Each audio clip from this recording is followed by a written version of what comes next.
Ras al Khaimah കോർണിഷിൽ ആവേശത്തിരയിളക്കി Nehru trophy വള്ളംകളി. കായലിൽ വള്ളങ്ങളുടെ കുതിപ്പിനൊപ്പം കരയിൽ കാണികളുടെ ആർപ്പുവിളികൾ കൂടി നിറഞ്ഞതോടെ കെങ്കേമമായി മാറി ജലോത്സവം. മേപ്പാടം ചുണ്ടൻ കിരീടം ചൂടി.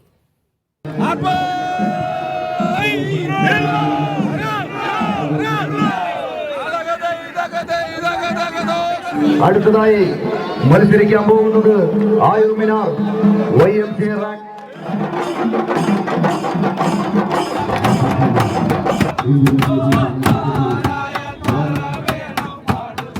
നാട്ടിലേതുപോലെയുള്ള ചുണ്ടൻ വള്ളങ്ങളുടെ ഒരു ആഘോഷം തന്നെയാണ് റാസൽ ഖൈമയിലെ ഈ കോർണിഷ് തീർന്നിട്ടുള്ളത്.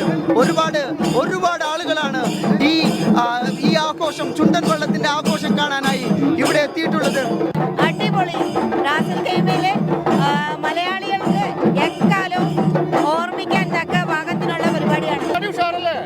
പിന്നെ നമ്മുടെ നാട്ടിലെ വള്ളംകളി ഇവിടെ അടിപൊളിയായിട്ട് നല്ലൊരു ആംബിയൻസും നല്ല ക്രൗഡും നല്ല അറേഞ്ച് ചെയ്തിട്ടുണ്ട്. മനോഹരമായിരിക്കുന്നു. ഈ ഒരു റാസൽ ഖൈമയിൽ ഇത്ര മനോഹരമായിട്ടുള്ള ഒരു വള്ളംകളി സംഘടിപ്പിച്ച ഈ സംഘാടകരോട് നന്ദി പറയുകയാണ്. ഇതാ കാരിച്ചാലാണ്. നാട്ടിൽ കാരിച്ചാൽ എന്ന് പറഞ്ഞാൽ വള്ളംകളിയിൽ പരിചയപ്പെടുത്തേണ്ട ആവശ്യമില്ലാത്തതാണ്.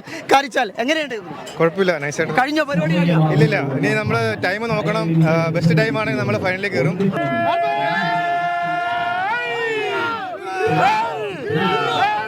ആലപ്പുഴയുടെ മണ്ണിൽ നിന്നാണ് വരുന്നത്.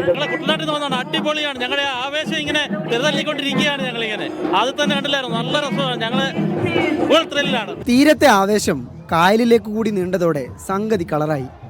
കാരിച്ചാൽ ചുണ്ടനും ചമ്പക്കുളവും മേൽപ്പാടം ചുണ്ടനും പായിപ്പാടനും കാവാലം ചുണ്ടനുമെല്ലാം ഓളപ്പരപ്പിൽ അലകൾ തീർത്തു. ഇഞ്ചോടിഞ്ച് പോരാട്ടത്തിൽ മേൽപ്പാടം ചുണ്ടൻ ജലരാജാവായി മാറി. I am really extremely happy and proud that we organized the third series of Ras Al Khaimah Nehru Trophy. We are happy that all Keralite in Ras Al Khaimah and all over UAE joining us here and enjoying the race of the Keralite culture. Looking forward to see more players, looking forward to organize more events. As our event is successful, we are promising that we will repeat this event once, twice and thrice. രണ്ട് വിഭാഗങ്ങളിലായി 20 ടീമുകൾ തുഴയെറിയാനെത്തി. വിദേശത്തു നിന്നുള്ള ടീമുകളും മത്സരത്തിലുണ്ടായിരുന്നു.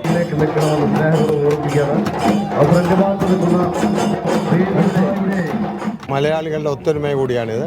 പ്രത്യേകിച്ചും ഇത് തീർച്ചയായിട്ടും മലയാളികൾ എവിടെ ഉണ്ടെങ്കിലും അവിടെ ഒരു ഇതുപോലുള്ള പൈതൃക കലകൾ ഞങ്ങൾ ഇവിടെ റാസൽ ഖൈമയിൽ കൊണ്ടുവരും. റാസൽ ഖൈമ ഇന്ത്യൻ അസോസിയേഷന്റെ പിന്തുണയിൽ മറൈൻ ഇന്റർനാഷണൽ സ്പോർട്സ് ക്ലബ്ബായിരുന്നു വള്ളം കളിയുടെ സംഘാടകർ.